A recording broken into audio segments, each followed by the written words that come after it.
Part 2. Beside your bed is a book that you took out of the library before your trip to England. The book is about famous people and places of England. Now that you realize you have to pay a fine, you are reading it.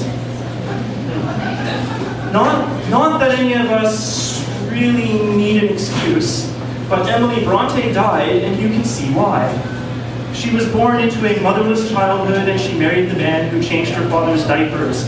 She wrote some poems with her sister, so that gave her something in between birth, death, and marriage, but you're not going to read them anytime soon.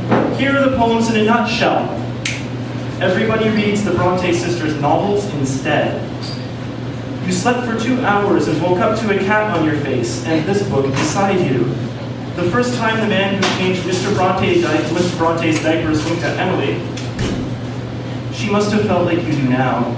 You're 2 sisters short of a poem, but that's why you got the cats. That's enough of that.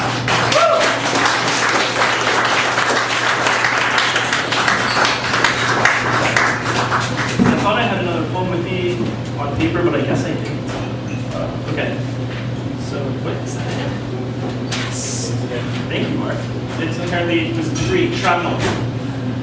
So I've been writing some poems about not Superman, but characters from Superman comics. So not ironically either, like I really love comic books and people keep writing ironic poems about comic books, but no, like I actually dig them.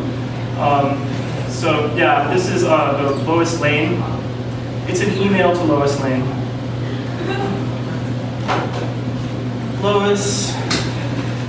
Lois, you never noticed when Clark was on assignment, he left a telltale set of Arctic coordinates sticking up out of his typewriter. It was a kind of newsroom sin, like if Bernstein and Woodward left Deep Throat's business cards so the cleaning lady could meet them in the parking garage.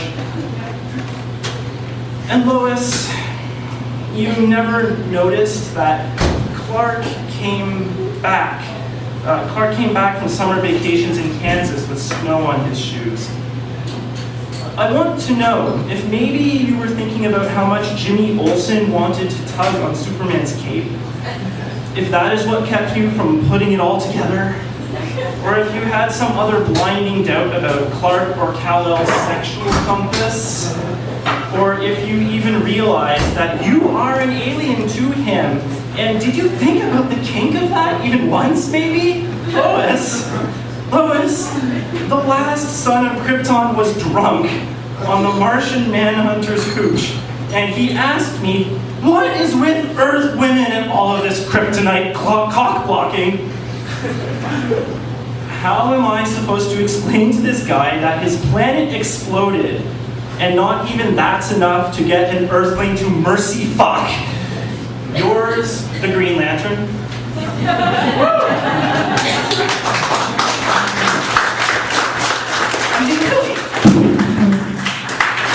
Nothing. The poor guy. Seriously, whenever I'm going through a drought, I just remember him. Superman. At least I'm doing better than him. Okay, so I guess I'll finish off with maybe like 3 poems from Slimy Bugs, which is on the counter. It's next to the Book of Honor for tonight. It's a good book, too. Awesome. James's is better. But here we go. What can I read from this? I'll read to you a poem about nose picking. Little brother. This is about my little brother, by the way. I'm sure.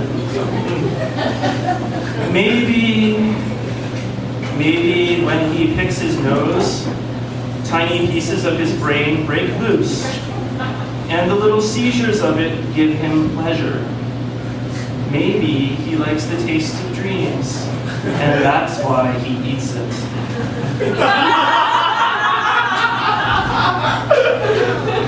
This is going online. Hi, Phil. You're a celebrity. Don't eat your dreams. Why wouldn't you eat your dreams? My dreams are delicious.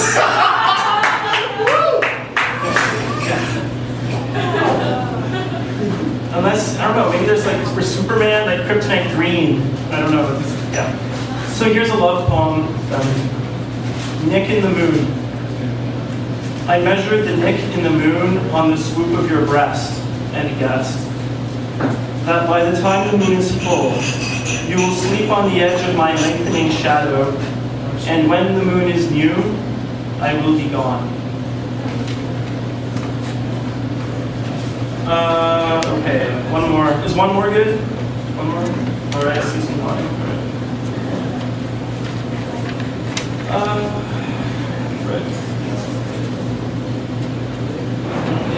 Okay, I'm going to read dirty poems about Jim. It's not that long. It's about a man, a very large Italian man, a very hairy, large Italian man named Jim. It's kind of my hero in a way. These are about me and Jim. Sort of on a dare. Someone said, dared me to write a love poem about Jim, and this came out.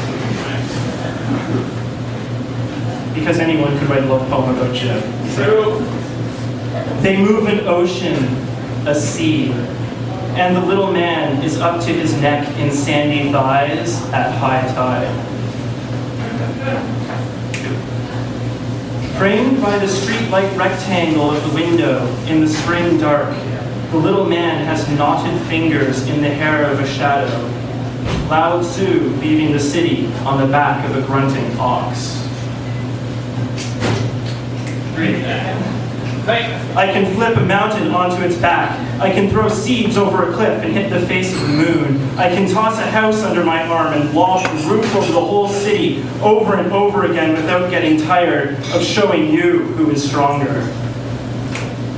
You can't pierce me until you can bend my wrists behind my head and choke the Nemean lion in the rivers of our sweat. You can wear my skin and feel it tighten as it dries and pulls at you. Last. I swallowed every name you called me last night. You wiped my stains on my sheets and called me worse. Tonight, you'd better be thirsty. To James! Woo! Ah!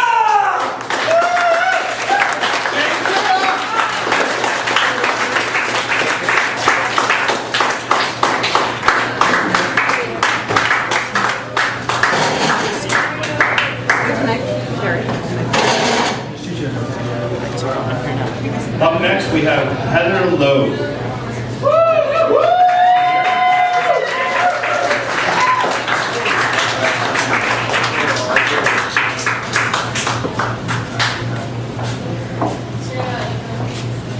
Hi there. So actually, before I start, I'm going to invite Amy Tietzel to the front because she's written a lovely poem about our friend James, so she wanted to make sure she got in there to read it. Amy Tietzel.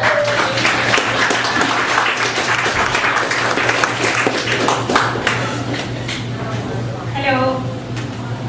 So I know that James has spent hours and hours and hours writing his poetry, so I figured there's no reason that I can't spend 5 minutes writing a poem about James.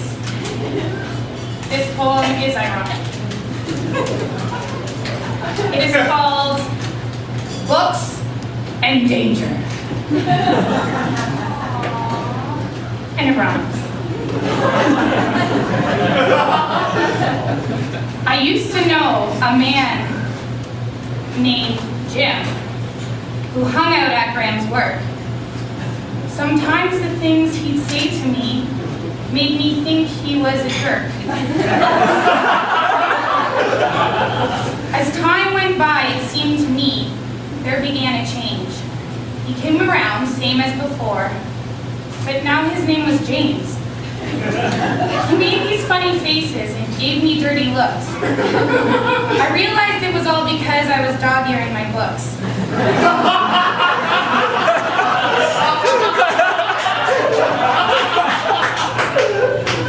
He started doing open mic, this man I once called Jim. He read a poem only after apologizing for them. Soon I began to realize James was no more a stranger. He has now become the man we all know as James Danger.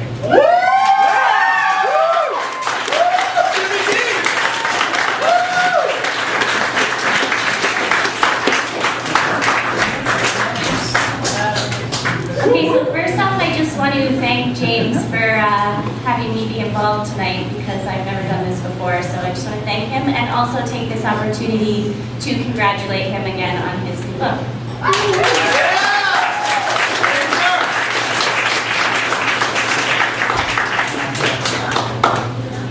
So in the past several months, I've found myself feeling very inspired by this city, St. Catharines, specifically the downtown area.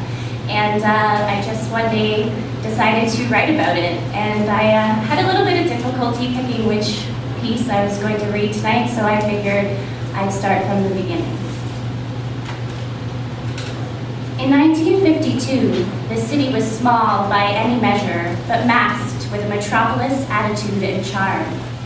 Downtown flourished with dressmakers, tobacconists, all-or-nothing hardware stores, and far too many ice cream parlors.